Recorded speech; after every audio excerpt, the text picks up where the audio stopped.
Welcome back to the channel, everybody. Zach with Money Pit RC. In today's video, I'm going to show you a couple tricks and tips to help you build an SCX24. So some of them probably aren't tricks and tips. I know for a fact one of them I'm going to try myself because I have some anodizing that I needed to get off aluminum. Someone told me to try something, so we're going to try it in this video. I can't take the credit for all of this. There's a whole bunch of people that showed me some of these tricks and tips. So if you showed it to me, thank you. Thank you for this video. Let's get on with today's video.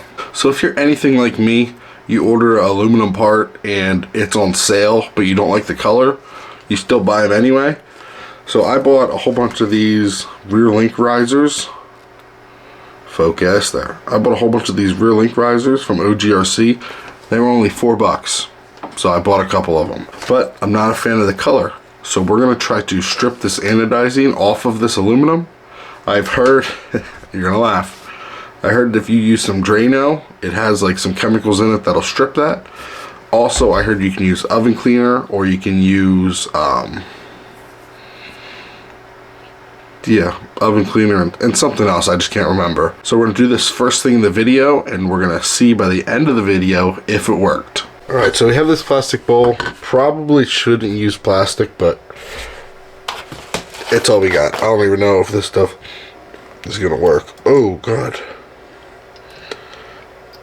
So I'm gonna pour some in there.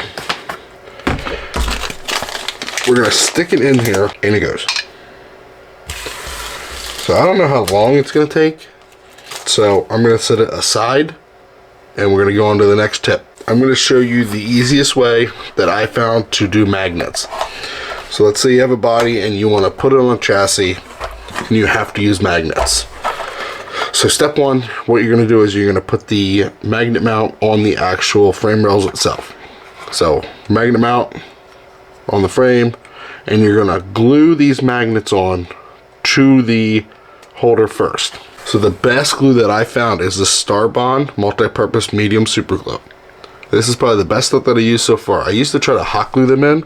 Did not work. It would work for a little bit, then just fall off. So glue your magnets onto the magnet mount first, and then secondly, what you can do is just make sure it actually contacts something. You don't have to be too far away. So this is going to sit perfectly on the hood. Grab two more magnets, put one on one side, one on the other. Okay? What I like to use is some of this super glue accelerator because I'm impatient. So where you're going to put this is on the surface of the body where it's going to touch the magnet. So it doesn't have to be perfect. I just put it on that area. You're going to take your super glue. What I like to do is just put little dots on the magnet itself. Don't put too much or you're going to stick the magnet to the magnet. You just want some on the back of the actual magnet. So then what you're going to do, you're going to close this. Make sure everything's lined up. Make sure it's centered. Make sure it's straight. You get two more magnets. One. So now what this is doing, that this magnet is going through the hood and it's holding down the other magnet. So basically this is just acting as a clamp. I do this for all my bodies. Anytime I have to install magnets, you always want to put some on the other side of where you're putting the actual magnets, just so it actually holds it so that the super glue can work better. So another example, just like this.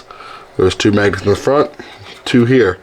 So you put them on here, a little bit of super glue, you line up the body, make sure it's all straight, and then you're gonna put two magnets on the outside. Like for this one, it looked like that. Magnet outside, magnet inside. These are holding these together. As that's drying, set this aside, I'm gonna show you another version of a magnet mount. So let's say you don't use these sliders for electronics. So they make this style magnet mount, okay? It's for the sides. So I currently have it for the back, to hold the back of my body down. But if you stick it on the side, you'll put the magnet this way, and you'll put the magnet on the inside of the door. So when you put it on, it's gonna clamp right here. That's also another way to put on a magnet. So it might be hard to see, but you can see down here. So the magnet is holding the rear of the car, because I only had it in the front, and the rear end was flopping around. So I had to do something. So I put one in the back. So that's just another style of a magnet mount you can print, and you can put it on the side, wherever you want you can put it, and make it work. But the same rules apply. Put the magnet there, glue it on the body, and then you'll stick a magnet on the outside of the body to act as a clamp. Okay, so this should be dried. So what you're gonna do is just take the magnets off the front, off the external part of the body, and you should be good to go. Look at that, perfectly lined up magnets every single time. And like I said, that Starbond adhesives that I use, I haven't had a single issue. I went through so many different super glues trying to find the perfect kind, and I believe that takes the cake. So next up is not really tricks and tips, it's stuff that I found out that I should have found a little bit earlier. So the first thing you'll notice is this clear 3D printed cylinder that I have on the shocks. If you follow my Instagram, you'll know what they are, but I recently just found out about them, and they're a complete game changer. They're called shock rollers. So when you modify your cars, you get a lot more steering angle if you change out the axles. And especially if you change out the wheels and tires, bigger wheels and tires, it's going to cause more rubbing issues. So as you can see with my bigger wheels and tires, full lock, you can see that they hit the shock right here. They'll hit the shock this way, and the same with this one, hit that way. So as you're driving, with this spinning, it's actually hitting the preload adjustment collar on the shock itself. So you're driving, you're turning, it's spinning the adjuster down the whole way. It just gets a little annoying as you're driving. You're like, oh man, my whole shock's adjusted the whole way out. Sometimes you'll have it so much to where the shock actually falls in two pieces because it spins it out so much. So I recently found about these shock rollers, and I haven't looked back since. They are awesome. You can print them in any color if you have any color filament. Match the car, not match the car, it doesn't matter. They are a complete game changer. Ever since I installed these, I haven't had a single shock issue. I haven't had a shock fall apart. It's awesome. So you're only going to need the shock rollers in the front because they're the ones that turn unless you have four-wheel steer. Then you're going to need them in the rear, or unless you have OCD like me, and you put them all the way around and in different colors because that's what you do. So this next tip, I don't have any product on me, but you're just gonna have to take my word for it. Let's say you have a tire and it's old and used and it just doesn't perform as it once did. So what you're gonna do is you're gonna take your tire, you're gonna get some simple green, spray it on there. I like to use a toothbrush, which,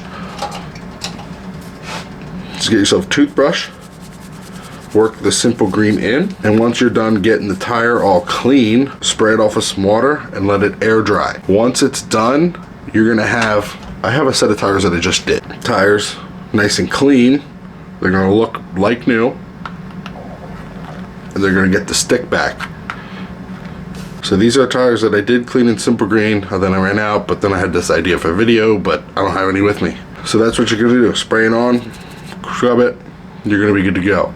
They're gonna get the stickiness back, they're gonna look brand new, and they're gonna feel better. Also, I heard you can use just Dawn dish soap and water, but I feel like simple green just works a little bit better because it's more of like a degreaser. So like I said, take my word for it. If not, just go try it out for yourself.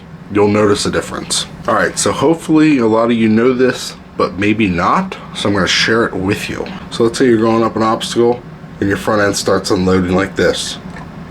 You don't want that because once it goes like this, it's game over, you're gonna flip. Especially on the side hill too, it starts unloading. So I like to either go to like Hobby Lobby or any kind of craft store. It's called Rainbow Loom. Is basically just little rubber bands. Kind of like what people used to use for braces. It's just a little rubber band. And what you're gonna do is there's a lot of different ways people set these up. So the first way you can set it up is, as you can see, this yellow rubber band right here, you run it around the top of the shock to the bottom of the shock. And what that's going to do is that's going to keep this front end up. See how much I can still pull it down? But it stays up. So it can still articulate, it can still move. It's just as you're going up hills, it's not going to unload as much just because it's trying to keep that shock compressed as much as it can. So that is a good example of doing it one way. Or you can do it a second way, which just might be hard to see because it's a black rubber band. but I have it around my shock mount, and I have it coming around my servo and then back up over here. So I basically have it around the servo where it's holding up the servo. So you can see I still have movement up and down, but it's just keeping it up just so it doesn't unload going up hills. You can kind of see a little bit better. It goes up and then around. It's basically literally just going on the bottom of the servo and hold it up to the shock mount.